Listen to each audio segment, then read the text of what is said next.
Ok, on est à l'image, donc bonjour ceux qui sont derrière la fenêtre, derrière la caméra, donc les étudiants à distance. J'ouvre une parenthèse qui est en particulier réservée aux étudiants à distance parce que je pense qu'ils sont les seuls à pouvoir avoir accès à ça, mais je ne sais pas, donc je vais vérifier. Il y a la possibilité dans l'espace cours en ligne, auquel vous avez théoriquement tous accès, de créer un forum avec des questions et des réponses, et je vais le faire pour qu'il puisse y avoir un lieu de circulation. N'en abusez pas, parce que sinon on est vite débordé. Enfin, moi je suis vite débordée. Mais c'est un espace qui est un espace possible. Si je ne réponds pas tout de suite, il peut y avoir un problème technique. Dans ce cas-là, vous m'envoyez un mail et vous me le signalez. Ça sera fait à partir de la semaine prochaine. Alors ça, c'est pour les étudiants à distance et peut-être pour vous en présence, mais je ne sais pas. Tout le monde a un texte? C'est bon? Alors, je ne remets pas la projection du texte au tableau, parce que vous, ça vous sert moins, parce que vous avez la version papier, parce que les étudiants à distance doivent avoir normalement les textes dans l'espace qui leur est réservé, qu'ils ont téléchargés et qu'ils ont imprimé. Donc ça sera plus commode et ça me permet moi d'écrire au tableau de manière plus claire. Je voudrais qu'on rappelle rapidement les éléments sur lesquels on s'est arrêté la dernière fois. C'est une sorte de bilan et je le ferai toujours en début de cours avant d'avancer. Il y avait une personne qui la dernière fois avait une question qu'il n'avait pas eu le temps de poser. Ce que je peux faire, c'est rappeler les éléments de bilan et avant d'aller de l'avant, je vous donne la parole si vous avez encore une question à poser, puisque c'était dommage que ça soit pas résolu du point de vue de la discussion. Alors, j'ai très longuement, voilà, et je dis à tout le monde, il y a du café qui s'est répandu sur une recharge d'ordinateur, mais ça devrait aller. Moi, je vais de l'avant.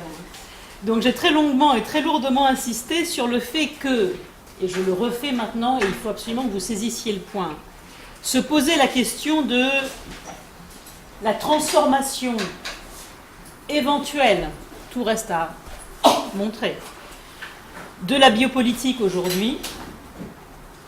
Biopolitique, je vous rappelle que c'est un terme que nous n'avons pas encore défini pour l'instant. Donc, il nous sert de signifiant vide. Mais dans le titre du cours tel que je l'ai proposé, on parle bien de la biopolitique, on arrive aux théories du capital humain, c'est-à-dire 40 dernières années du XXe siècle, et puis on pose la question d'aujourd'hui. Donc dans cette transformation que je vais essayer de pointer avec vous, il y a de manière absolument fondamentale l'affirmation philosophiquement non neutre, c'est une prise de position, que l'analyse philosophique du champ politique, quelle que soit l'analyse, la réflexion philosophique à propos d'objets politiques ou du champ politique est soumise à quelque chose qui est de l'ordre de la détermination historique. Ou si vous préférez, un ensemble de déterminations au pluriel historiques. Au pluriel. C'est-à-dire que il y a en permanence à analyser dans l'histoire ce qui est précisément déterminé par l'histoire. Sinon, la question de la transformation, pour l'instant simplement hypothétique, de la biopolitique au XXe siècle, puis au début du XXIe siècle, n'aurait aucun sens. C'est bien parce que quelque chose a bougé ou s'est reformulé dans l'histoire. Donc l'intitulé de mon cours suppose que la philosophie, dans son analyse, a à voir avec le repérage des déterminations historiques qui s'appliquent. Ça, c'est le premier point. On va y revenir dans la deuxième partie de cette séance à l'occasion d'un bref texte de Foucault qui fait partie d'un l'alias que je vous avais distribué et qu'on va analyser et commenter. Deuxième point qu'on avait repéré la dernière fois, la biopolitique, encore une fois pour l'instant signifiant vide, on va bien vite le remplir, est un terme foucaldien Et avant même de le définir, nous ne pouvons pas ne pas, comme Foucault lui-même, s'interroger sur le moment de ce qu'il appelle l'émergence de la biopolitique. Certains d'entre vous savent ce que c'est, certains d'entre vous ne savent pas ce que c'est. Dans tous les cas, derrière le mot biopolitique, il y a, dit Foucault, quelque chose qui émerge à un moment donné. Et il s'agit de comprendre quel moment. Et ça, c'est un type d'interrogation qui concerne la périodisation, le calage dans l'histoire de cette chose que l'on nomme biopolitique. Je vous avais dit la dernière fois, c'est un calage dans l'histoire, c'est aussi un calage dans l'espace, une géographisation.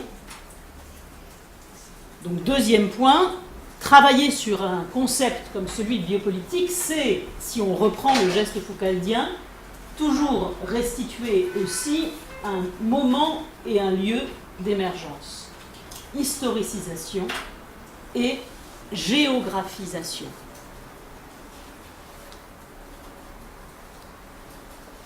Et il s'agira bien entendu de faire l'analyse de cette historicisation et de cette géographisation, de cette détermination à la fois historique et spatiale, d'en rendre la spécificité et de se demander pourquoi ailleurs ou en d'autres temps un tel phénomène n'aurait pas été possible. D'un point de vue plus général, et là encore on va y revenir aujourd'hui, on peut étendre la proposition et dire,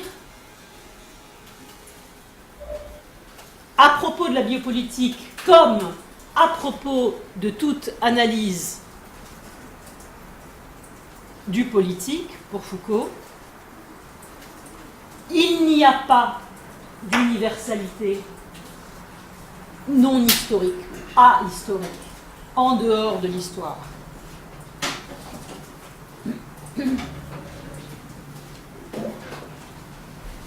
Besoin de chaise ou ça va?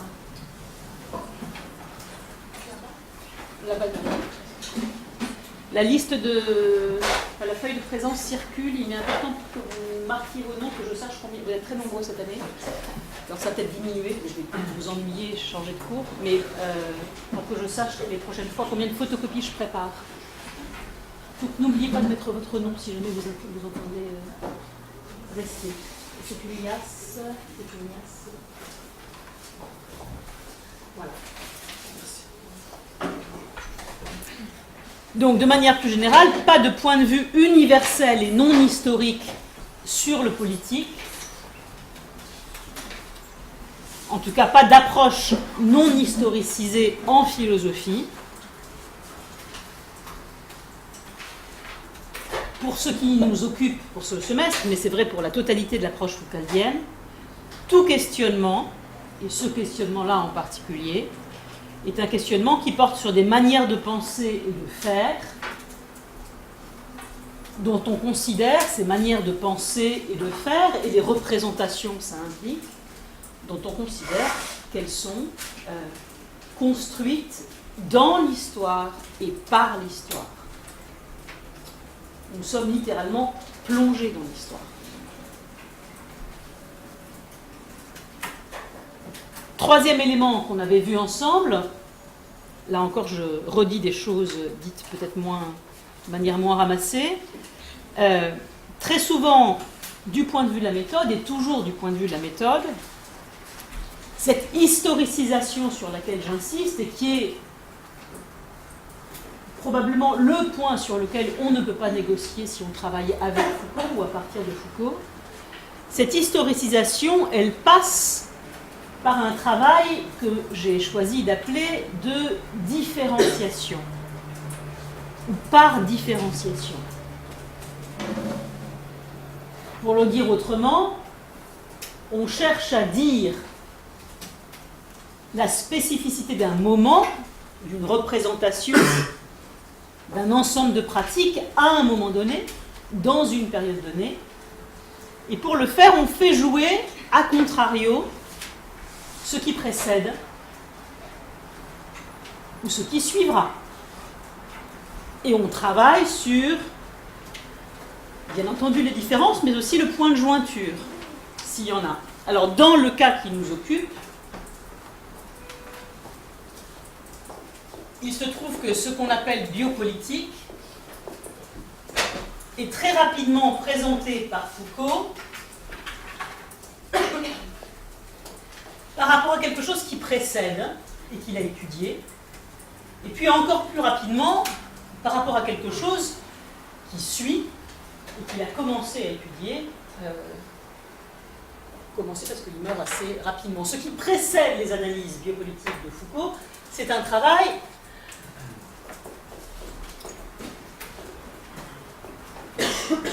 sur ce qu'il appelle les disciplines.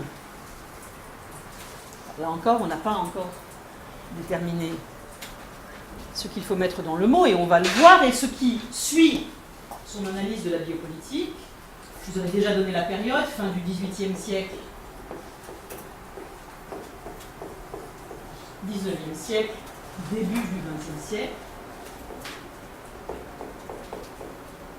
Ce qui suit, eh ben, c'est ce qui va analyser sous deux visages, mais il y en a infiniment, il y en a bien d'autres, deux variantes, parce qu'il est humain qui ne peut pas tout faire, deux variantes de ce qu'on va appeler les néolibéralismes. Il ne s'agit pas de dire que, quand je dis travailler par différenciation, ça n'a rien à voir avec ça et ça n'a rien à voir avec ça. Il s'agit simplement de comprendre quels sont, dans ces passages-là, discipline c'est 18e,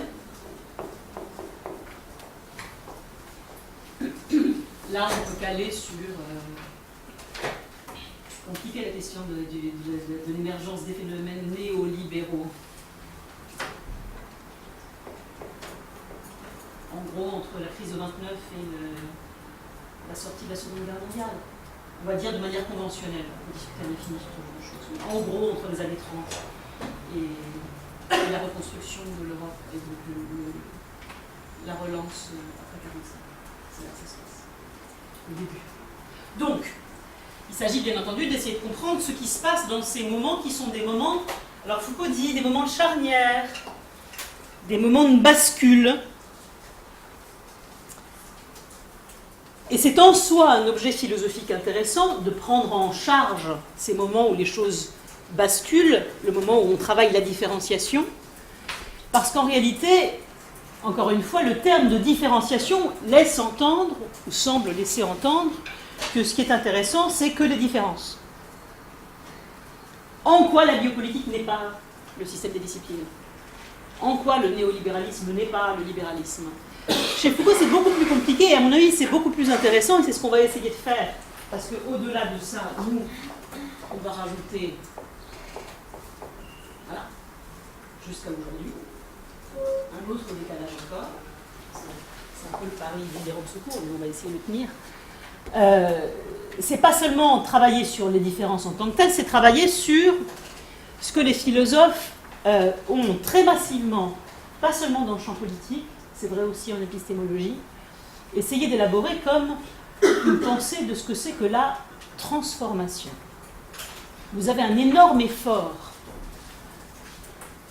encore une fois, bien entendu en philosophie de l'histoire et en philosophie politique, mais aussi en philosophie des sciences et en épistémologie, au XXe siècle, en particulier la seconde moitié du XXe siècle, pour essayer de penser ce que c'est qu'une transformation dans l'histoire.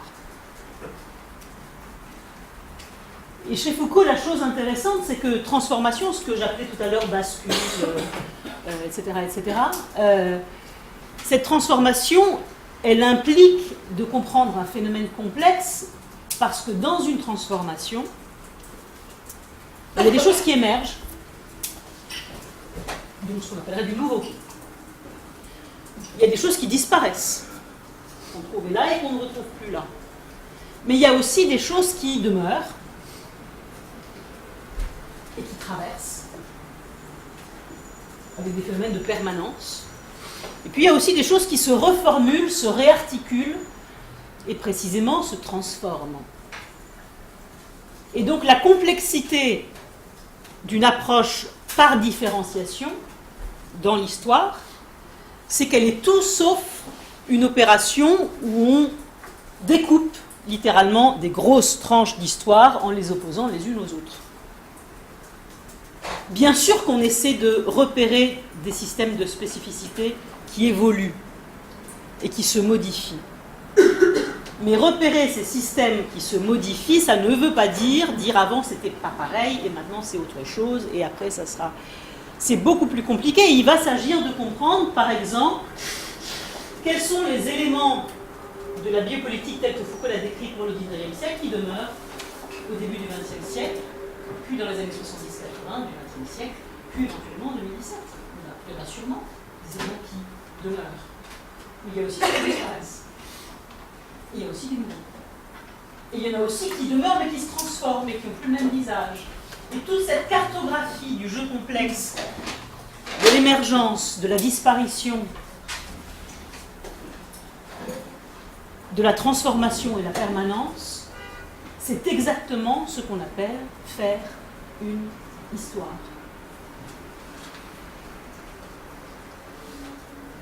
Faire une histoire des systèmes de pensée, ce que faisait Foucault. C'était le titre de sa chaire au Collège de France. Faire une histoire des pratiques.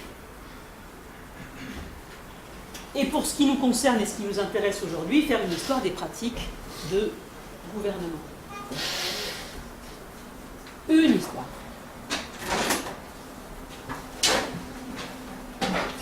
Alors ça, c'était le troisième point. Le quatrième point qu'on avait vu ensemble, c'était précisément la question du gouvernement. Parler de biopolitique, c'est parler, vous avais-je dit,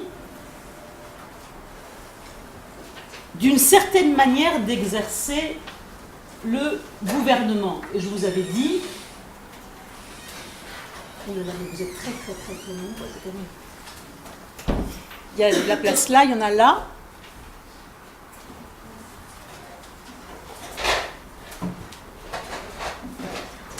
Et il y a une liste de présence qui circule, je ne sais pas où, mais qu'il faut absolument remplir. Donc, parler de biopolitique, c'est parler de gouvernement. Et je vous avais dit, faites attention, le gouvernement, c'est un terme épouvantablement ambigu, puisque le sens commun donne presque exclusivement à la notion de gouvernement le sens d'une institution, le gouvernement comme institution, le gouvernement d'Édouard Philippe aujourd'hui, le gouvernement d'eux, etc., etc. Alors que gouvernement, chez Foucault, a une définition à la fois plus littérale et moins connotée. Gouvernement, c'est pratique qui consiste à gouverner des individus. Le gouvernement, ça indique une ou des pratiques par lesquelles on gouverne des individus.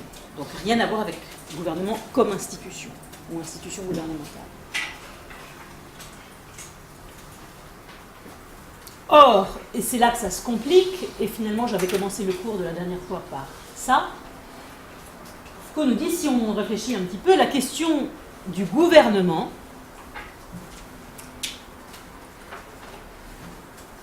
le questionnement de quelque chose comme un art de gouverner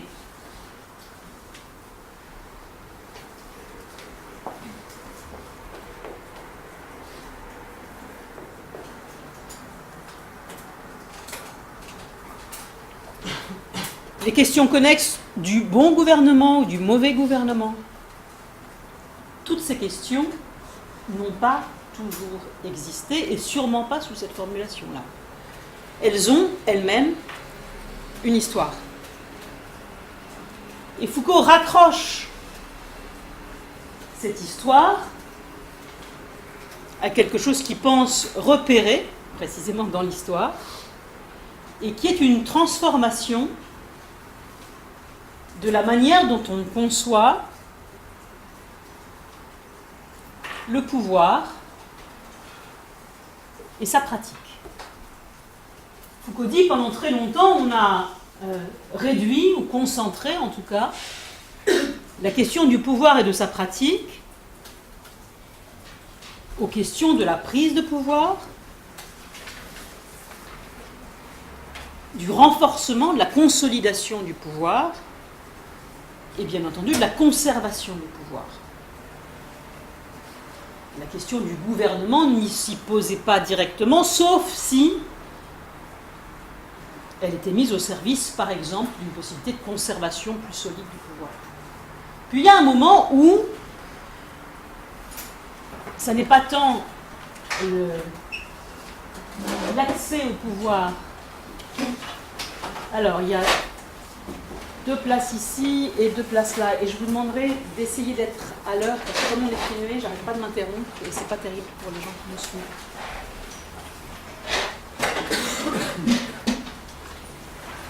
Je rappelle que le cours est à 13h20. Ça va ? Donc, il y a un moment où, au lieu de penser à la prise du pouvoir, à son renforcement et à sa conservation, comme les buts exclusifs de la réflexion sur le pouvoir, on se met à réfléchir à la question de l'exercice du pouvoir, c'est-à-dire de sa pratique. C'est-à-dire à un art, et par art, il ne faut pas entendre une esthétique, il ne faut pas que ça soit joli. Art au sens grec, art comme techné. Le techné, c'est une pratique, c'est des instruments, c'est une technique, c'est un faire, F-A-I-R-E. Ça, dans l'histoire, ça apparaît à un moment précis.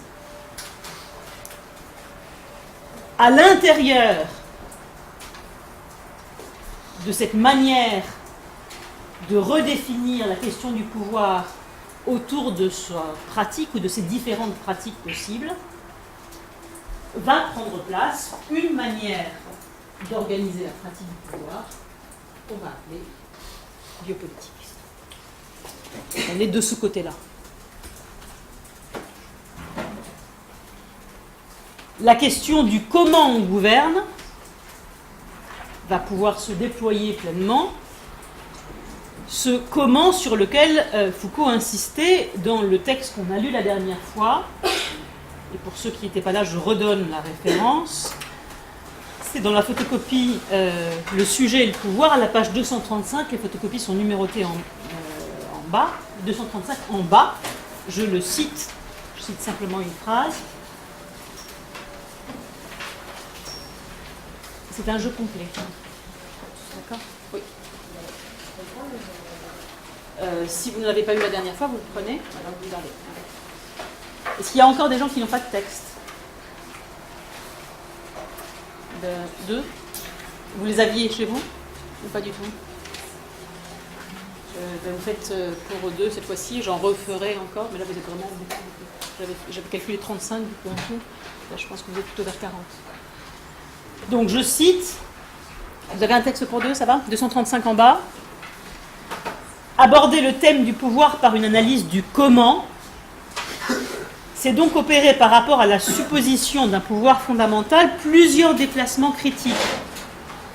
C'est se donner pour objet d'analyse des relations de pouvoir et non un pouvoir.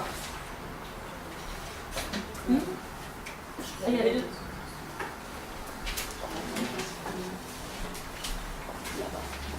Vous le donnez à votre camarade derrière qui n'en a pas.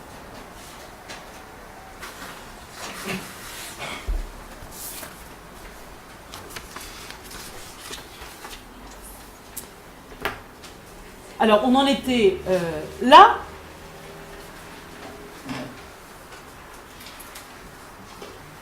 Parce qu'il s'agissait dès lors d'essayer de caractériser ces relations de pouvoir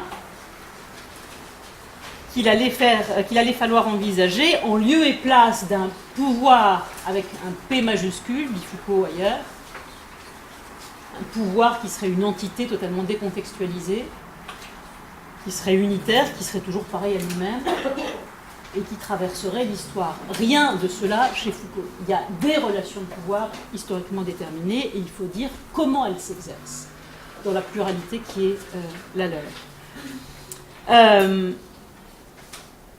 Foucault, dans la suite du texte, il me semble qu'on avait commencé à lire cette suite de textes, essaie de décliner les spécificités de ce comment, qui implique des manières de faire, c'est-à-dire des pratiques, qui implique aussi des types de discours, qui implique enfin des institutions,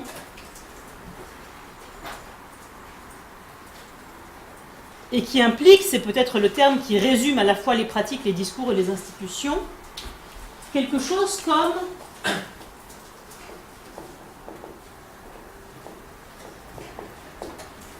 une rationalité, une logique interne.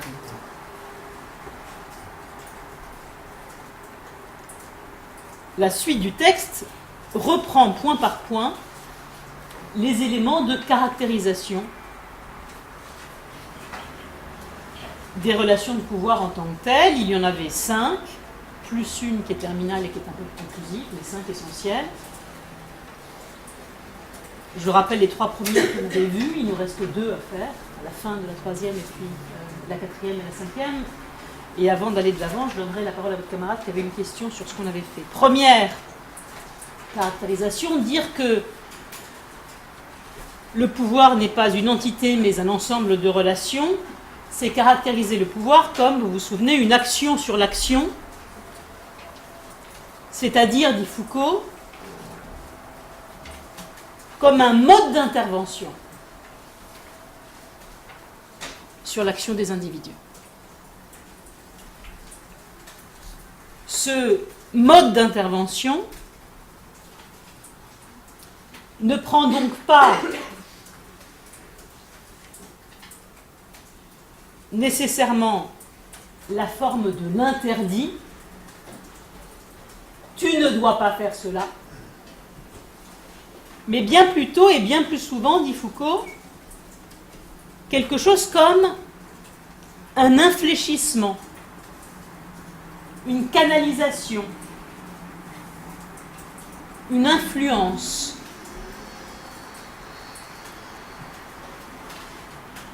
Sur les comportements des hommes et des femmes. Bien sûr, le pouvoir peut s'exercer comme interdit, comme coercition, comme obligation. Mais Foucault dit que c'est un cas spécifique, il n'est absolument pas général. Et si on veut réfléchir, y compris statistiquement, sur la variété des relations de pouvoir qui nous entourent, il est bien plus souvent quelque chose comme un infléchissement des comportements des individus. Action sur des actions. Le pouvoir comme action sur des actions. Vous trouvez cela à la page 237, pour ceux qui n'ont pas lu le texte et qui n'étaient pas là la dernière fois. On avait lu ensemble le texte, je ne le relis pas. Deuxième élément, si on caractérise le pouvoir comme une action sur l'action des individus, on caractérise le pouvoir en tant qu'il est un ensemble de relations de pouvoir, etc., comme un gouvernement. Et le terme revient ici. Gouverner des comportements, gouverner ce que Foucault appelle des conduites, conduire des conduites, voilà en quoi consistent très souvent des relations de pouvoir que Foucault définit comme, c'est toujours à la page 237, je le cite, le fait de, je le cite, structurer un champ d'action éventuel. Structurer un champ d'action éventuel.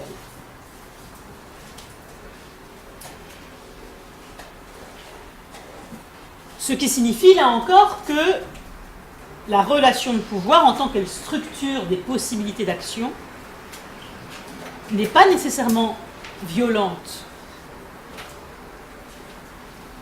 Qu'elle cherche bien plutôt cette relation de pouvoir en tant qu'elle veut être action sur l'action, qu'elle veut gouverner les comportements, qu'elle veut les infléchir selon ses propres fins, qu'elle cherche bien plutôt quelque chose comme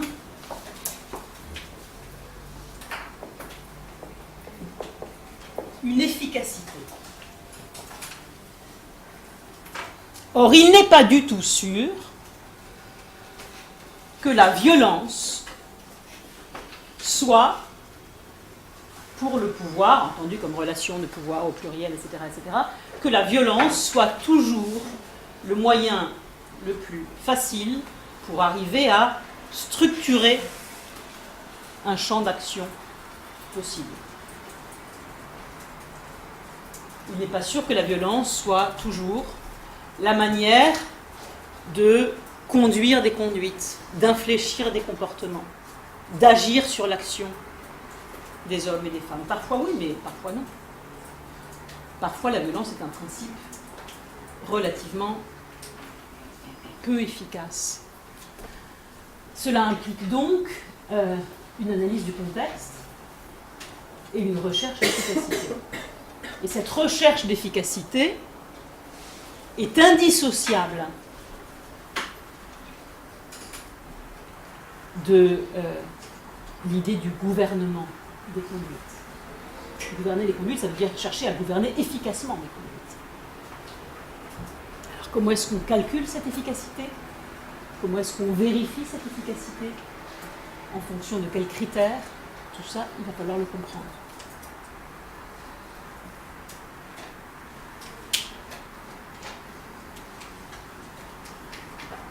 Petit élément supplémentaire, toujours sur cette deuxième spécificité qui est celle du gouvernement des conduites.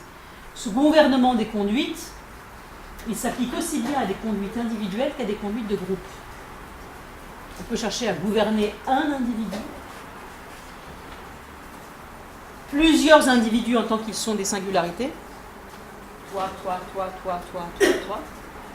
Mais on peut aussi chercher à conduire les conduites d'ensembles homogènes formés par des individus, ou de ce qu'on suppose être des ensembles homogènes d'individus. On peut dire des groupes, terme neutre, du vocabulaire commun. Foucault donnera à ces groupes, ces ensembles d'individus, un nom spécifique, qui est un nom ambigu parce qu'il existe déjà dans le vocabulaire politique, philosophico-politique, mais qui lui donnera un sens tout à fait spécifique. Et ce nom, c'est le nom de population. On peut chercher à gouverner des individus. On peut aussi chercher à infléchir le comportement de, entre guillemets, population. Prenez population au sens de ensemble d'individus. Ce qui est la manière dont les sociologues utilisent le terme population.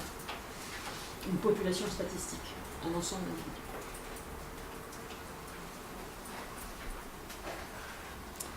Troisième élément de caractérisation, qui est le dernier, si mes souvenirs sont bons, qu'on avait vu ensemble, qu'on avait commencé à voir, on s'était arrêté au milieu, c'est que cette caractérisation comme relation de pouvoir, qui elle-même est définie comme une action sur l'action, elle suppose en réalité la liberté. Action sur l'action, ce n'est pas suffisant. Une relation de pouvoir, c'est une action sur un champ d'action libre.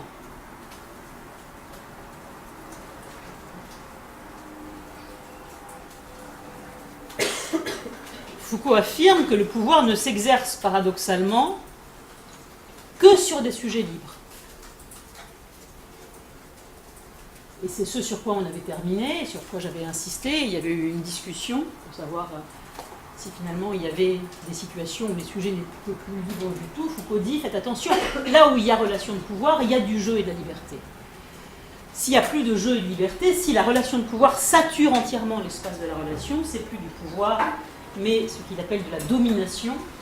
Et je vous avais dit, faites attention, le terme de domination est un terme épouvantablement ambigu, parce que domination est un concept marxien, et que quand les lecteurs de Marx disent domination, ils ne disent pas ce que Foucault lui entend par domination. Ça ne veut pas dire qu'ils ne peuvent pas se parler, ou dialoguer, ou même s'emprunter les uns les autres, mais qu'il y a une source de malentendu potentiel pour Foucault de manière spécifique, et c'est sa définition, mais il le dit lui-même.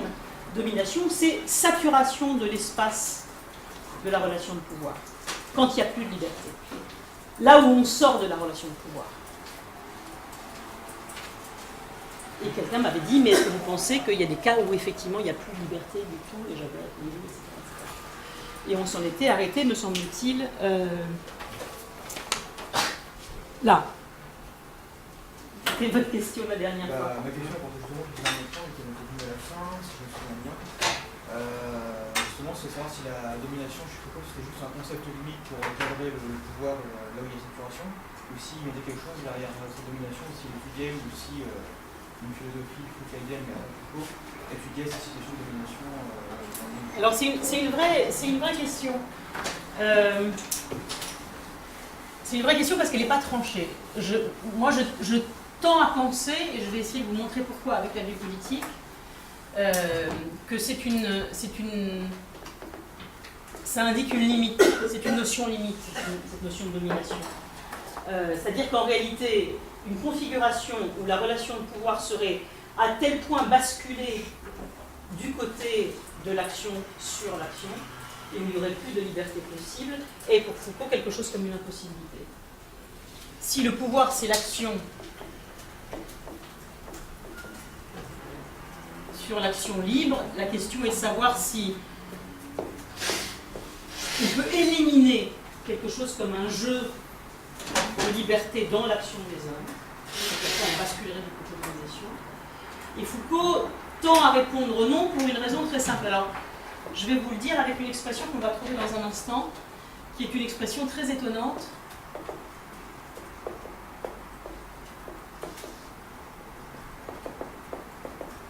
Foucault parle à plusieurs reprises de l'intransitivité de la liberté, ou de la liberté intransitive des individus. C'est-à-dire littéralement une liberté qui n'est pas placée sous condition. Liberté intransitive. Hein? Parce que ça en ferait une sorte de substrat métaphysique et ça n'est pas. Dans la formule, le pouvoir est une action sur l'action libre des hommes, entendu comme des humains, bien entendu.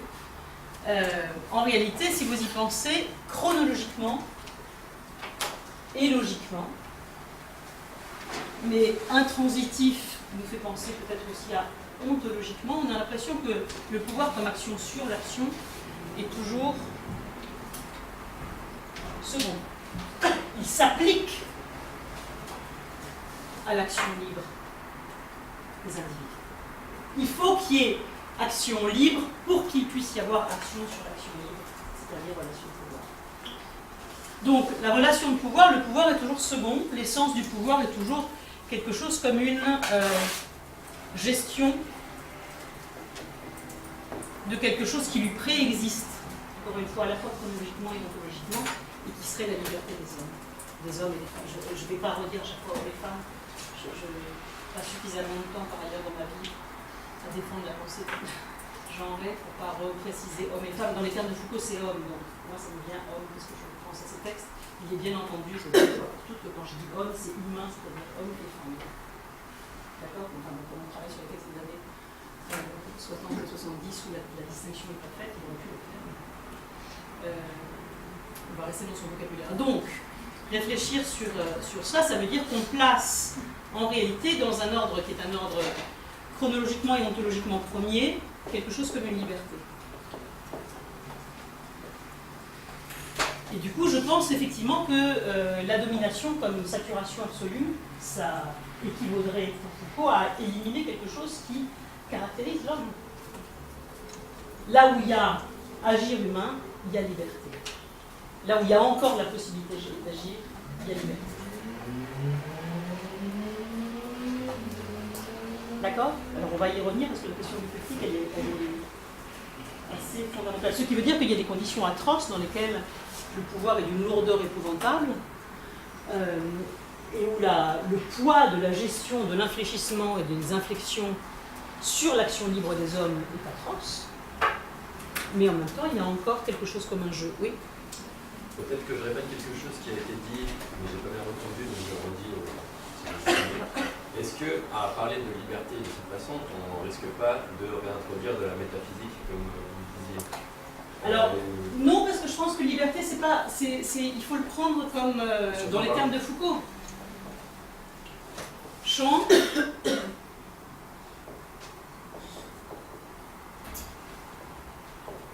comportement possible.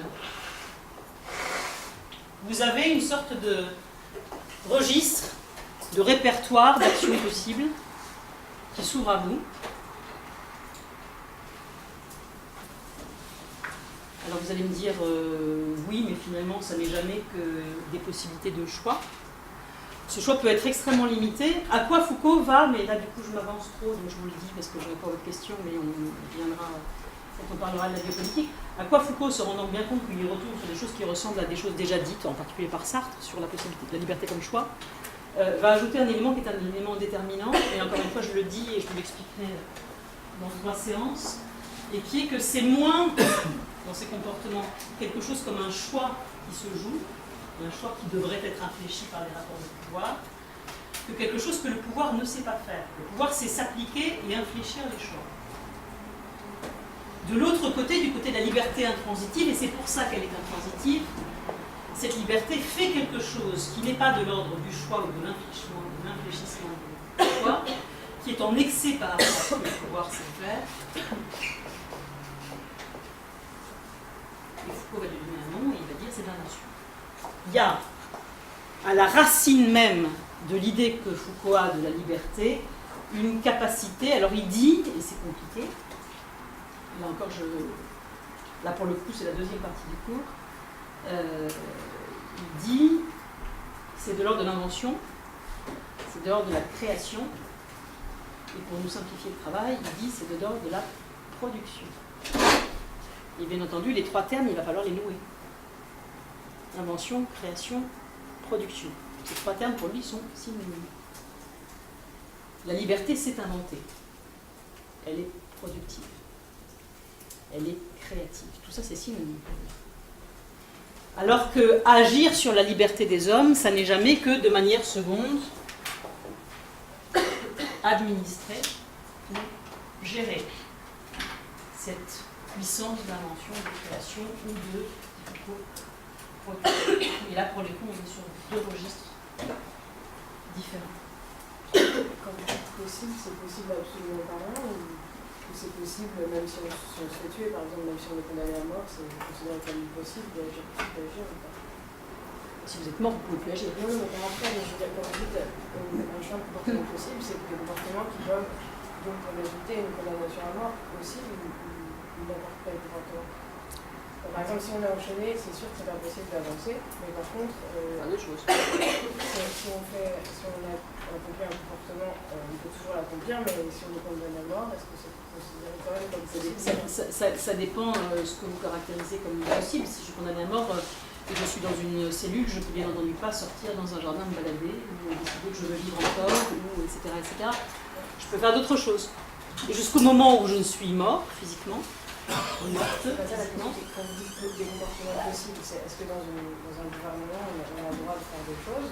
C'est pas une question de droit, c'est une question de latitude au sens de possibilité d'agir. Si vous êtes enfermé dans une cellule, dit Foucault, il y a des choses que vous ne pouvez pas faire quand vous êtes enfermé physiquement, vous êtes contraint dans un espace. D'accord ? Ça ne veut pas dire que vous ne puissiez pas, en réalité, développer toute une série d'actions possibles sur lesquelles il va s'agir précisément de peser en infléchissant votre comportement. Par exemple, faire en sorte que, alors sur la prison c'est surdéterminé parce que vous êtes enfermé physiquement, mais dans un espace qui est plus neutre, qui est un espace qui va intéresser Foucault, par exemple l'espace de l'usine, qui est structuré et organisé, c'est l'enjeu de surveiller et punir exactement au même moment où on structure et on organise les prisons, les écoles, les hôpitaux, etc., de la manière dont on les connaît aujourd'hui. Dans une usine, il n'y a pas un système de coercition avec une porte à verrou, une clé, etc. Vous rentrez et vous sortez au nom d'un contrat de travail volontairement signé et à des heures qui vous sont imposées, mais que vous avez acceptées. C'est à l'usine 19e siècle. Et Foucault dit c'est un infléchissement de la liberté parce qu'on vous dit vous rentrez à telle heure et vous sortez à quelle heure, et entre les 2 bornes de votre journée, vous devez faire tel geste dans tel ordre et à tel rythme. Et en même temps, est-ce que cela signifie que la liberté des hommes mis au travail dans une structure d'usine de type 19e siècle, ce qui va analyser dans Surveillant premier, exclut radicalement toute pratique de liberté. Non, il y en a. Et tout l'enjeu des relations de pouvoir et de l'organisation du travail à l'intérieur de l'usine, ça va être de structurer le champ des actions possibles à l'intérieur de cet espace de travail, pour éviter des choses qui ne sont pas commodes, pour en susciter d'autres. Par exemple, éviter que il puisse y avoir quelque chose comme de la révolte. Comment est-ce qu'on fait pour éviter, contourner l'émergence possible de révolte sur le lieu de travail? Comment est-ce qu'on infléchit, on délimite et on contrôle le champ d'action possible des hommes et des femmes? Alors on peut les enchaîner, on peut les battre, on peut les tuer, on peut les menacer physiquement ou psychologiquement, et puis il y a des manières de faire qui sont tout aussi efficaces, moins visibles, et qui n'en passent pas nécessairement par quelque chose comme une violence visible. Et c'est ça qui va intéresser Foucault. Pourquoi est-ce que les gens travaillent dans les conditions dans lesquelles on peut travailler au XIXe siècle? On pourrait dire aujourd'hui, puisque vous êtes là, vous êtes obligé. Personne ne contrôle. Et qu'est-ce qui fait que, par exemple, alors je saute au XXIe siècle, mais qu'est-ce qui fait, par exemple, que vous avez tous choisi, probablement de manière différente, avec des histoires différentes, de gouverner votre propre vie jusqu'à cette salle L400. Quel est l'enchaînement des infléchissements de vos comportements, de vos choix et de vos conduites qui a fini par vous faire choisir de suivre un cours de philosophie politique ici, le mardi après-midi? Ça ne veut pas dire qu'il n'y a pas de la liberté, bien sûr qu'il y a de la liberté. Mais il y a toute une série de facteurs qui sont des phénomènes d'infléchissement de conduite. Et il faut les analyser. Est-ce que ça répond aux questions diverses? Alors on va y arriver à cet élément d'invention qui est un élément déterminant, mais il faut que vous me laissiez le temps d'y arriver. Sur votre question, ça va? Alors, on en était là et il nous faut compléter le point 3 à la page 238, puisque je m'étais arrêtée à la fin du paragraphe, du premier paragraphe, du premier alinéa. Et je n'avais pas, me semble-t-il, enfin je me souviens plus parce que j'ai fait un trait un peu oublié, donc lu le dernier paragraphe du point que j'ai moi noté 3, pas le point noté 3 par le livre. La relation de pouvoir et l'insoumission de la liberté ne peuvent être donc séparées. Le problème central du pouvoir n'est pas celui de la servitude volontaire. Comment pouvons-nous désirer être esclaves? Au cœur de la relation de pouvoir, la provoquant sans cesse, il y a la rétivité d'un vouloir et l'intransitivité de la liberté. Plutôt que d'un antagonisme essentiel, il vaudrait mieux parler d'un agonisme, d'un rapport qui est à la fois d'incitation réciproque et de lutte, moins d'une opposition terme à terme qui les bloque l'un en face de l'autre que d'une provocation permanente. Alors, ces quelques lignes sont des lignes qui ont fait couler une quantité de commentaires absolument infinis, pas seulement dans les études foucaldiennes, parce qu'elles disent un certain nombre de choses qui sont pas seulement contre-intuitives, mais au rebours de la manière dont on a été habitué à penser dans toute l'histoire de la pensée politique de la modernité. Premier élément, le pouvoir et la liberté ne sont pas dans un rapport de vis-à-vis ou d'opposition littérale.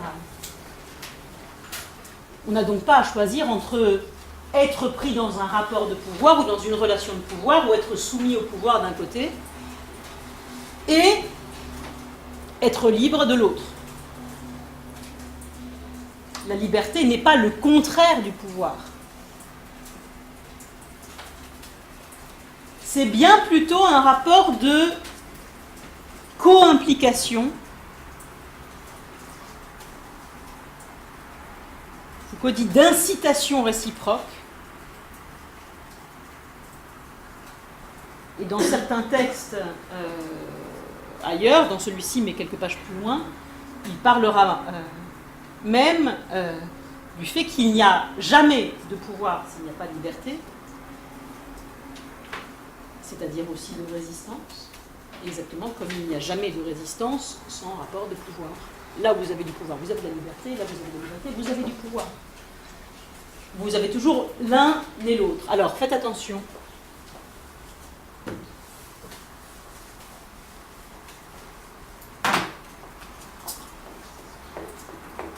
Dire que le pouvoir et la liberté sont indissociables, ils sont co-impliqués. Le pouvoir, c'est l'action sur l'action libre des hommes. L'action libre des hommes est l'objet même des relations de pouvoir, rapport de co-implication réciproque. Dire cela, qu'ils sont indissociables, ça ne veut pas dire que les deux termes qui sont indissociables sont équivalents. Et c'est ça la vraie question. Est-ce qu'il existe entre le pouvoir tel qu'il s'applique par les pratiques et la liberté, ce à quoi il s'applique, est-ce qu'il existe quelque chose comme un point de décrochage, une non-équivalence, une dissymétrie entre les deux termes qui sont par ailleurs pas séparables? Ou pas? J'avais commencé à vous répondre tout à l'heure et ça va être un des éléments de développement du cours dans sa deuxième partie. Si on dit du pouvoir qu'il est action sur l'action, on dit du pouvoir qu'il s'applique. Action sur l'action. Qu'il le second, qu'il administre de la manière dont il préfère le faire, etc. Qu'il gère, qu'il infléchit, etc. Mais la liberté, elle ne s'applique pas. Elle n'est pas seconde. Elle ne gère pas. La liberté, elle, je remets le terme que j'avais mis, produit, crée, invente. Et dans cela, il est premier. Et tout le travail de Foucault va être de dire on ne peut séparer l'un de l'autre. Et paradoxalement, les deux faces de cette relation que vous ne pouvez pas séparer ne sont pas équivalentes. Il y a quelque chose comme une dissymétrie entre les deux faces de cette indissociabilité. Et c'est là qu'est la différence. Alors, on va y revenir parce que c'est un des grands enjeux, cette différence-là, cette dissymétrie-là.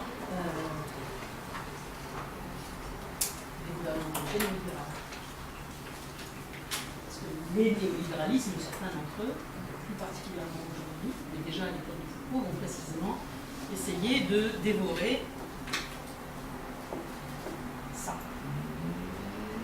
Qu'en est-il du coup de ce rapport tendu entre pouvoir et liberté dès lors que le rapport de pouvoir, en particulier sous certaines espèces de néolibéralisme, avale littéralement, digère littéralement la liberté, c'est-à-dire aussi la faculté de créer, l'inventivité et la productivité des hommes et des femmes. Et c'est la situation que l'on se trouve aujourd'hui. Par exemple, quand on vous dit « soyez toujours plus créatif », renouvelez-vous, soyez libre, soyez atypique, tous ces mantras de la morale d'entreprise aujourd'hui. Donc on se dit, Foucault pensait que c'était l'autre face des relations de pouvoir, cette face intransitive, irréductible et dissymétrique par rapport aux relations de pouvoir. Mais qu'est-ce qui se passe quand les relations de pouvoir semblent avoir elles-mêmes avalé ce côté-là? Donc c'est ce sur quoi on va travailler. Il faut d'abord qu'on y arrive. Là, pour l'instant, on est au tout début du parcours. Donc, la fin de ce troisième élément, c'est l'idée que l'un et l'autre terme, pouvoir et liberté, ne sont pas dans une relation d'opposition. C'est pour ça que Foucault dit c'est pas de l'antagonisme. C'est bien plutôt de l'agonisme, c'est-à-dire de la relance permanente de l'un à l'autre et de l'autre à l'un. Incitation permanente. Ce qui ne signifie pas qu'il n'y ait pas, et fort heureusement le terme est dans le texte, lutte. Bien sûr qu'il y a lutte. Mais lutte ne signifie pas vis-à-vis, face à face, ou le pouvoir ou la liberté. Ce ne sont pas deux instances séparées, elles sont indissociables. Alors, on pourrait accrocher ici, je ne fais que le mentionner, mais ça pourrait être intéressant, une sorte de développement parallèle, une sorte de parenthèse un peu prolongée, et essayer de comprendre, quand Foucault écrit ces lignes en 1982, à quel point il prend ces distances. Alors c'est des distances qu'il a prises depuis longtemps, et de manière explicite, il en parle souvent, de quelque chose comme une permanence d'un certain nombre de représentations, en particulier héritées de la pensée hegelienne. Parce que quand il dit il n'y a pas de vis-à-vis du pouvoir et de la liberté, il n'y a pas un rapport frontal, soit le pouvoir, soit la liberté, il n'y a pas d'antagonisme essentiel du pouvoir et de la liberté, il vous dit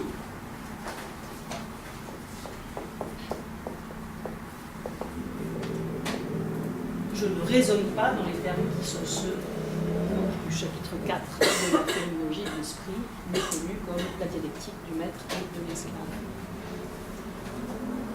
Parce que si vous allez relire, je vais le dire très rapidement et ça vaudrait la peine d'aller regarder le texte, mais si vous allez relire le texte hegelien, 1. La lutte pour la reconnaissance est une lutte à mort.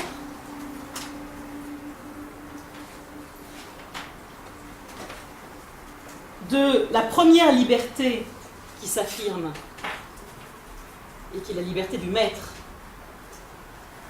parce que le maître n'a pas peur de mourir, qu'il conduit donc le combat jusqu'au bout, que l'esclave est rattrapé par sa peur de mourir, qu'il est donc plus animal, plus proche de la naturalité de l'animalité que ne l'est le maître, et qui s'arrête par peur de mourir.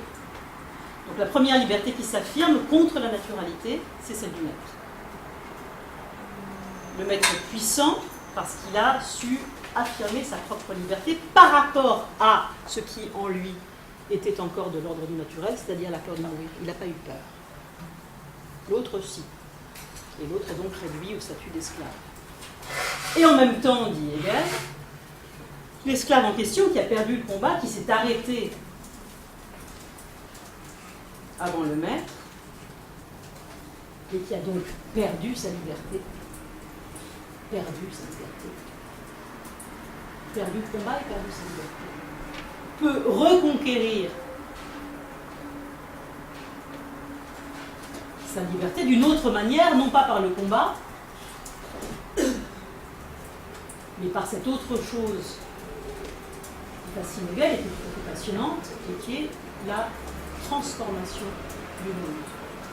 Parce que transformer le monde, c'est-à-dire travailler, c'est se transformer soi-même, et se transformer soi-même, ça veut dire d'une autre manière se rendre distinct, différent, autonome par rapport à sa propre animalité. Donc c'est une autre manière de se détacher de ce fond de naturalité qui nous encombre. C'est une autre manière de reconstituer une possibilité de liberté. Alors, le commentaire il est extrêmement bien résumé, probablement scandaleux parce que c'est dit en 4 phrases. Ce que j'essaie de vous faire comprendre, c'est que dans le texte hegelien, la liberté est conquise par la lutte pour le maître, ou conquise par la transformation du monde et soi-même et l'esclave, qui se libère par le travail. Mais dans tous les cas,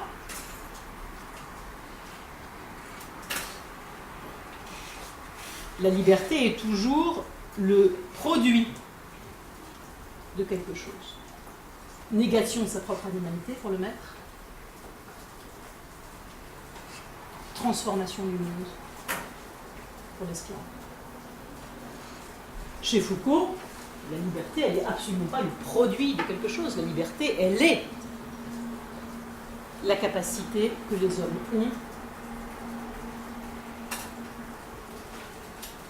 d'agir. Et encore une fois, je vous l'ai dit déjà, je n'aurais pas dû vous le dire, agir, ça veut dire produire, créer, inventer.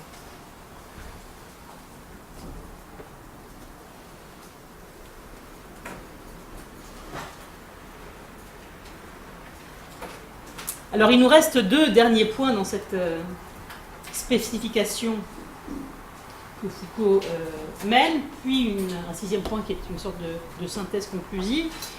Le 4e point est le suivant: si le pouvoir est un rapport, une relation, c'est c'est-à-dire une pratique, action sur l'action, si c'est une pratique cherchant à structurer le champ d'action des autres en tant que sujet libre, alors partout où il y a des hommes et des femmes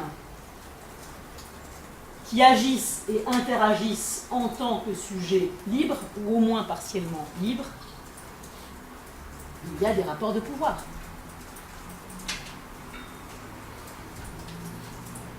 Or, dit Foucault,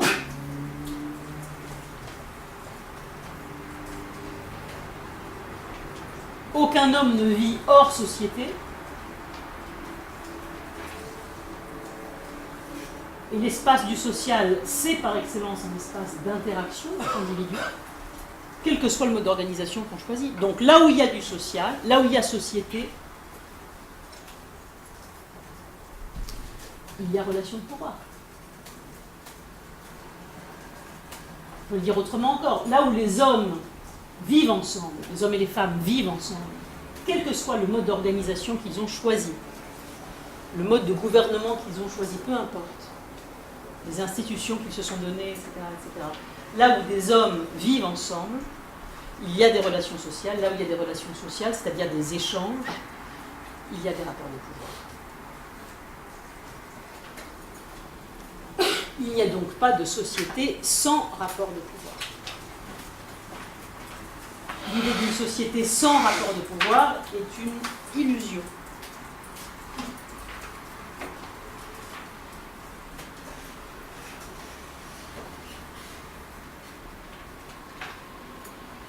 Parce qu'il est toujours possible d'agir sur l'action des autres quand on vit en société.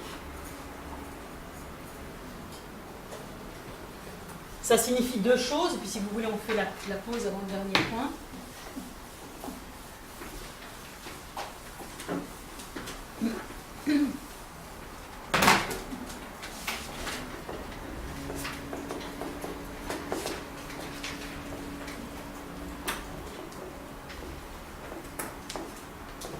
Là où il y a société, il y a rapport de pouvoir.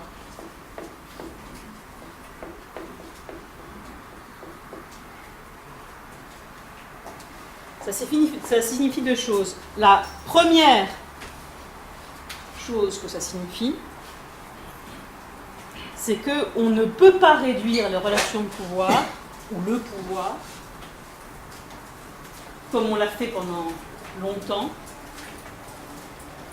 à quelque chose qui serait la seule figure de l'État.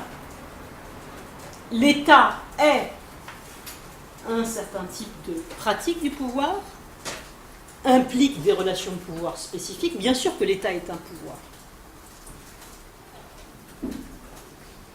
Mais d'abord, c'est un pouvoir qui a eu un moment d'émergence, une histoire interne, et peut-être un moment de disparition, d'effritement, ou de fragmentation. Aujourd'hui, mais ça c'est une autre question. Donc d'abord, l'État, c'est une réalité historiquement déterminée. Donc c'est un certain état des rapports de pouvoir, la figure de l'État. Et la deuxième chose, c'est qu'il y a des sociétés sans État. Il n'y a pas de société sans rapport de pouvoir.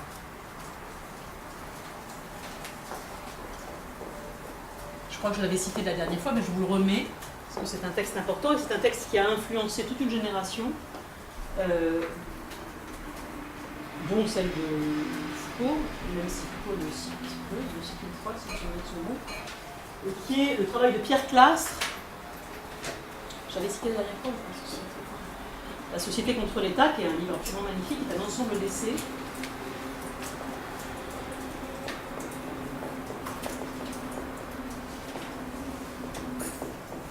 C'est aux éditions de Minuit, première édition 1974. Clastre est un anthropologue. Il va mourir très jeune dans un accident de moto en 1977. Il a plus de 43 ans, si je me souviens de son nom. Je crois qu'il était de 24. Donc il a le même âge que Foucault, Foucault était 26. Sauf qu'il meurt très jeune. Et la société contre l'État reprend un certain nombre d'études ethnographiques que Clastre a menées au Brésil, en partie sur le même terrain que celui d'Élie-Strauss, seulement en partie, avec des tribus amazoniennes, des Indiens amazoniens.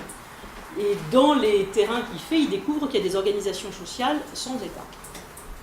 Et la première chose sur laquelle insiste Classe quand il décrit et analyse ces sociétés, Boyaki et Gorani, c'est de dire faites attention, le fait qu'il n'y ait pas d'État ne signifie pas qu'il n'y ait pas des relations de pouvoir à l'intérieur de l'organisation sociale. Mais ce n'est pas d'État. Donc, j'insiste sur ce point. Là où il y a des relations sociales, il y a des relations de pouvoir, toujours. Mais ces relations de pouvoir ne prennent pas nécessairement la forme, ni ethnographiquement, donc géographiquement et culturellement, ni historiquement, de la forme État. Deuxième conséquence,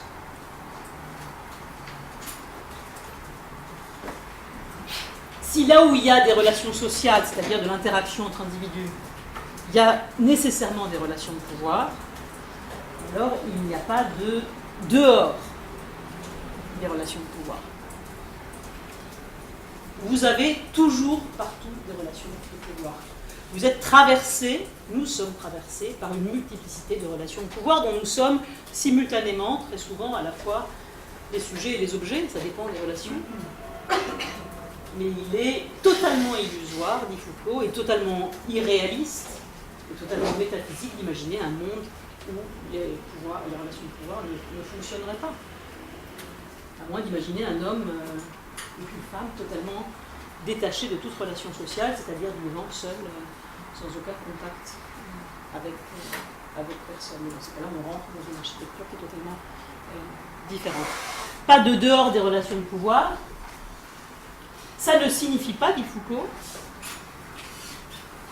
qu'il ne faut pas s'appliquer à renforcer la liberté, à dénoncer les rapports de pouvoir, à lutter, mais que nous n'avons pas pour horizon, en tout cas c'est ce qu'il pense lui, l'idée d'une disparition totale des rapports de pouvoir. Nous avons l'idée d'une limitation, d'une expansion de la liberté, d'une limitation de l'effet des rapports de pouvoir sur les vies.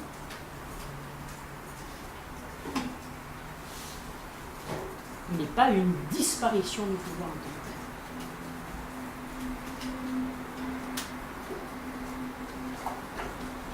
tel. Alors, c'est le bas de la page 230.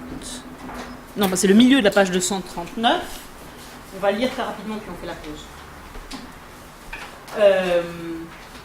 Reparlons de la définition selon laquelle l'exercice du pouvoir serait une manière pour les uns de structurer le champ d'action possible des autres. Ce qui serait ainsi le propre d'une relation de pouvoir, c'est qu'elle serait un mode d'action sur des actions. C'est-à-dire que les relations de pouvoir s'enracinent loin dans le nexus social et qu'elles ne reconstituent pas, au-dessus de la société, une structure supplémentaire et dont on pourrait peut-être rêver d'effacement radical. Vivre en société, c'est de toute façon vivre de manière qu'il soit possible d'agir sur l'action les uns des autres. Une société sans relation de pouvoir ne peut être qu'une abstraction. Ce qui, soit dit en passant, rend politiquement d'autant plus nécessaire l'analyse de ce qu'elles sont dans une société donnée, de leur formation historique, de ce qui les rend solides ou fragiles, des conditions qui sont nécessaires pour transformer les unes, abolir les autres.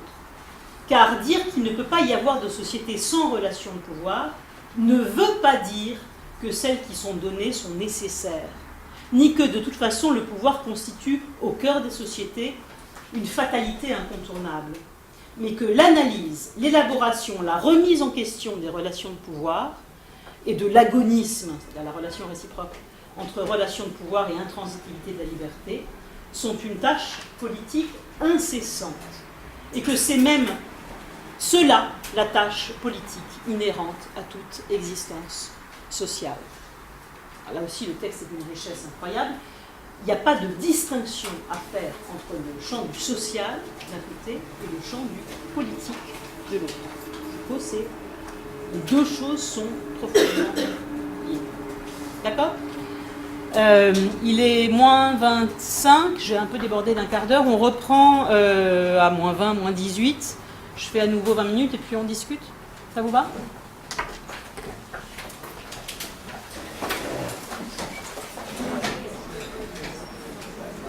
Ok, on reprend.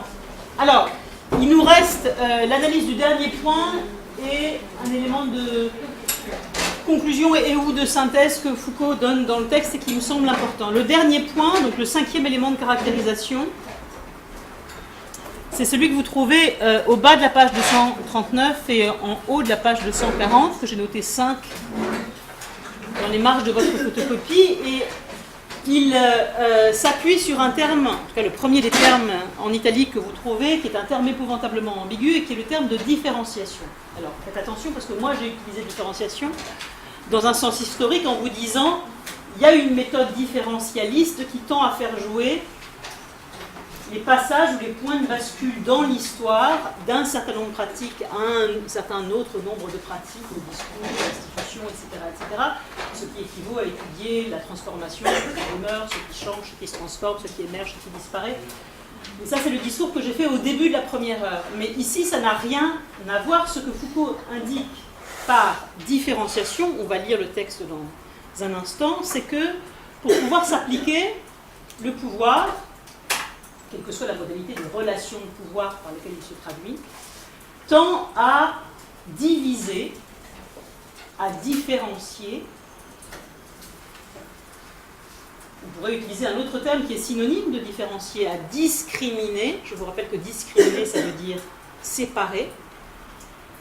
Techniquement, discriminer, ça veut dire trier. Entre les individus, en vertu d'un certain nombre de critères de nature différente. Critères de nature économique, critères de nature juridique, critères de nature culturelle ou linguistique, etc., etc. Et que, en réalité, le vieil adage qui consiste à dire diviser pour régner est un adage que l'on va rencontrer partout. Les relations de pouvoir s'appliquent mieux et plus efficacement lorsqu'elles s'appliquent sur un individu, quelques individus, une population, entre guillemets, au sens, encore une fois, sociologique, c'est-à-dire un ensemble de personnes, mais que déterminer la personne, les personnes ou l'ensemble de personnes sur quoi une relation de pouvoir a prise, ça signifie aussi repérer tous les autres sur lesquels cette même relation de pouvoir n'a pas prise, tous les autres qui ne sont pas intéressants pour ce type de rapport de pouvoir. Et donc il va falloir mettre en place quelque chose comme une analyse détaillée, une cartographie détaillée de toute la totalité du système de différence que des relations de pouvoir construisent d'individu à individu ou de groupe à groupe pour pouvoir s'appliquer. Ce qui signifie, alors bas de la page 239, il le dit mieux que moi, mais c'est le propre des auteurs par rapport aux commentateurs, hélas. Le système de différenciation, alors concrètement l'analyse des relations de pouvoir exige qu'on établisse un certain nombre de points. 1. Le système de différenciation qui permettront d'agir sur l'action des autres. Différence juridique ou traditionnelle de statut et de privilèges. Différence économique dans l'appropriation des richesses et des biens. Différence de place dans les processus de production. Différence linguistique ou culturelle. Différence dans le savoir-faire et les compétences, etc. Bien entendu, il en oublie plein. On pourrait dire aussi différence de marquage genré, différence de couleur, différence de etc., etc. On pourrait en multiplier encore. Il en donne certaines sur lesquelles il a travaillé. La liste est bien entendu, il met etc. Il n'est pas close. Alors on va revenir sur tout cela. Toute relation de pouvoir met en œuvre des différenciations qui sont pour elle à la fois des conditions et des effets. Toute relation de pouvoir détermine des effets de discrimination entre individus et ou populations.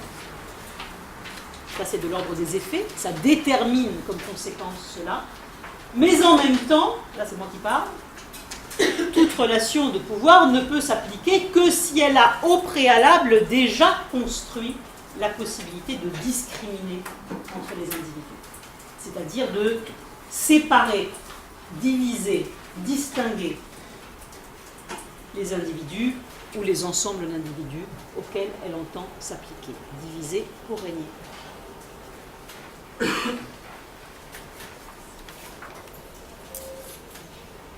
Toutes ces pratiques de pouvoir se fondent par ailleurs en réalité sur une série de redéfinitions, d'objectifs, de modalités pratiques, de choix d'instruments, de formes d'institutionnalisation, de degrés de rationalisation. Tous ces éléments-là disent très concrètement comment un rapport de pouvoir s'applique, comment il fonctionne, et s'il fonctionne bien. Tous ces éléments, objectifs, modalités pratiques, choix d'instruments, institutions, degrés de rationalisation, composent littéralement quelque chose comme un mode de gouvernement, manière de gouverner. Et cette manière de gouverner, ce mode de gouvernement qui s'applique encore une fois à l'action libre des hommes, il faut à la fois la décrire, à partir de tous ces éléments qu'on a vus, et la décrire dans l'histoire, cette manière de gouverner, c'est-à-dire identifier son moment et les raisons qui ont fait qu'elle est effectivement apparue, qu'elle a pris forme à ce moment-là.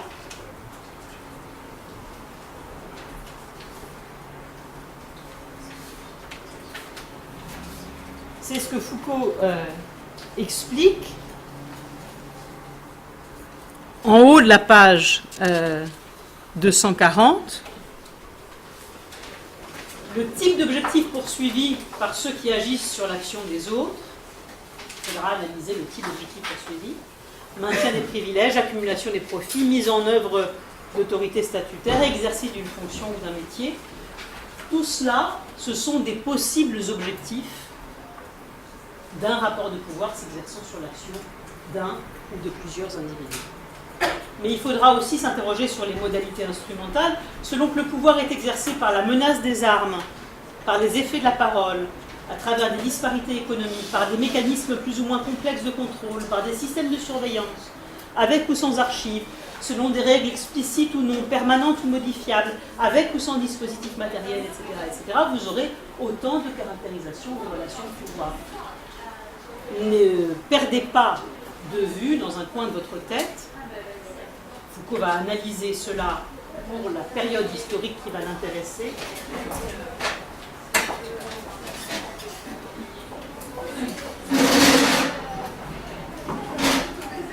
Le 19e. Il va se demander ce qui se passe au 20e. J'ai effacé la périodisation. Premier 20e et deuxième 20e, et il va essayer d'y répondre. Nous, notre objectif cette année, c'est de comprendre cette évolution-là et d'y ajouter encore une fois une tranche. Et aujourd'hui, qu'en est-il du type d'objectif ? Privilège, profit, autorité, fonction, métier. Qu'en est-il des modalités instrumentales ? Les armes, la parole, les disparités économiques, des mécanismes de surveillance, etc. etc. Et il écrit ça en 82, on est en 2017, donc la description, elle doit être continuée. Troisième point, les formes d'institutionnalisation. Celles-ci peuvent mêler des dispositions traditionnelles, des structures juridiques, des phénomènes d'habitude ou de mode, comme on le voit dans les relations de pouvoir qui traversent l'institution familiale. Elles peuvent aussi prendre l'allure d'un dispositif fermé sur lui-même, avec ses lieux spécifiques, ses règlements propres, ses structures hiérarchiques soigneusement dessinées, et une relative autonomie fonctionnelle, ainsi dans les institutions scolaires et militaires, on pourrait rajouter, ou universitaires, ou dans les prisons, ou les hôpitaux, ou etc., etc. Il y a un grand nombre d'institutions qui fonctionnent sur le même modèle. Elles peuvent aussi prendre l'allure d'un... Elles peuvent aussi former des systèmes très complexes dotés d'appareils multiples, comme dans le cas de l'État, qui a pour fonction de constituer l'enveloppe générale, l'instance de contrôle global, le principe de régulation et dans une certaine mesure aussi de distribution de toutes les relations de pouvoir dans un ensemble social donné. Alors, il replace la question de l'État au centre, en tant d'autres questions. Question à la question, est-ce que ce qu'il dit de l'État, je le recite, instance de distribution de toutes les relations de pouvoir dans un ensemble social donné, est-ce que ce qu'il dit de l'État en 82 vaut encore totalement ou partiellement ou plus du tout en 2017? 82, c'est un texte écrit avant la mondialisation. Ça veut pas dire que les États n'existent plus, ça veut dire que peut-être que quelque chose a bougé dans l'économie générale des rapports de pouvoir, tel que Foucault les décrit. Et enfin, les degrés de rationalisation, car la mise en jeu des relations de pouvoir comme action sur un champ de possibilités peut être plus ou moins élaborée en fonction de l'efficacité des instruments et de la certitude du résultat, raffinement technologique plus ou moins grand dans l'exercice du pouvoir, ou encore en fonction du coût éventuel, qu'il s'agisse du coût économique des moyens mis en œuvre, ou du coût réactionnel constitué par les résistances rencontrées. L'exercice du pouvoir n'est pas un fait brut, une donnée institutionnelle, ni une structure qui se maintient ou se brise. Il s'élabore, se transforme, s'organise, se dote de procédures plus ou moins ajustées. Donc c'est la phrase qu'il faudrait retenir. L'exercice du pouvoir s'élabore, se transforme, s'ajuste. Et le tout évolue dans l'histoire. Et c'est ce sur quoi on s'interroge dans ce séminaire. Alors, je vous annonçais un dernier point que le point 6, qui n'est pas un 6e point, mais un peu une synthèse des 5 premiers, et qui assigne finalement aux chercheurs que vous êtes, puisque c'est un séminaire recherche, ou que je suis, et en réalité qui assigne aussi à Foucault lui-même, Foucault s'assigne lui-même, une sorte de chantier de travail. Et ce chantier de travail, il en donne une formulation remarquablement claire. Et comme souvent chez Foucault, ça prend la forme de tout ce que vous ne devez pas faire pour pouvoir définir tout ce que, au contraire, vous devriez développer. On voit pourquoi, je lis la fin de la page 240, l'analyse des relations de pouvoir dans une société ne peut pas se ramener à l'étude d'une série d'institutions. Si vous limitez l'analyse des rapports de pouvoir à une série d'institutions, vous ne saisirez pas tout ce que Foucault a tenté de lister auparavant, c'est-à-dire la multiplicité des rapports de pouvoir, leur finesse, leur différence d'échelle, mais aussi la recherche de l'efficacité, mais aussi les objectifs que ces rapports de pouvoir se donnent, mais aussi la pénétration du social, mais aussi, etc., etc., etc. Donc, première chose, ne vous focalisez pas sur une histoire des institutions. Bien sûr que c'est nécessaire, mais ça ne peut pas être suffisant. Vous pouvez adresser des questions à une institution spécifique, mais ne dites pas que vous adressez des questions au pouvoir. Premier point. Pas même à l'étude de toutes celles qui mériteraient le nom de politique. Les relations de pouvoir s'enracinent dans l'ensemble du réseau social. Cela ne veut pas dire pourtant qu'il y a un principe du pouvoir premier et fondamental qui domine jusqu'au moindre élément de la société, mais que, à partir de cette possibilité d'action sur l'action des autres, qui est coextension à toute relation sociale, de formes multiples de disparités individuelles, d'objectifs, d'instruments donnés sur nous et aux autres, d'institutionnalisation plus ou moins sectorielle ou globale, d'organisation plus ou moins réfléchie, définissant des formes différentes de pouvoir.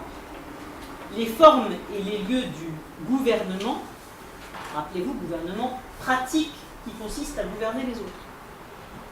Rien d'autre. Les formes et les lieux de gouvernement des hommes les uns par les autres sont multiples dans une société.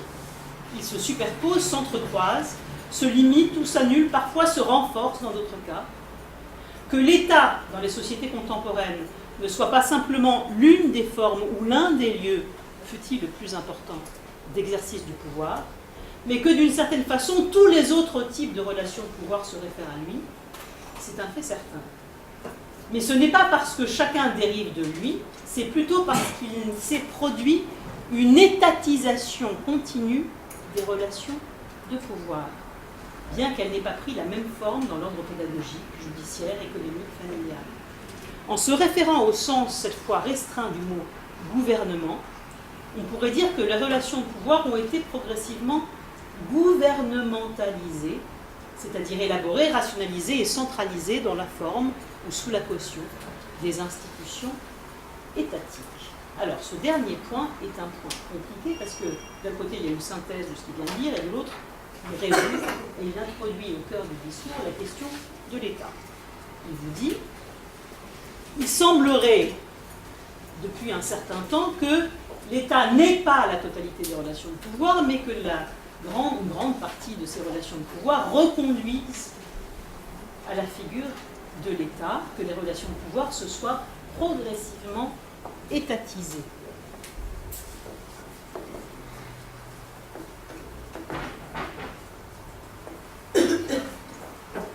Progressivement. Si on dit progressivement, on s'inscrit dans quelque chose comme une histoire. Question, quand ça se passe? De quelle manière?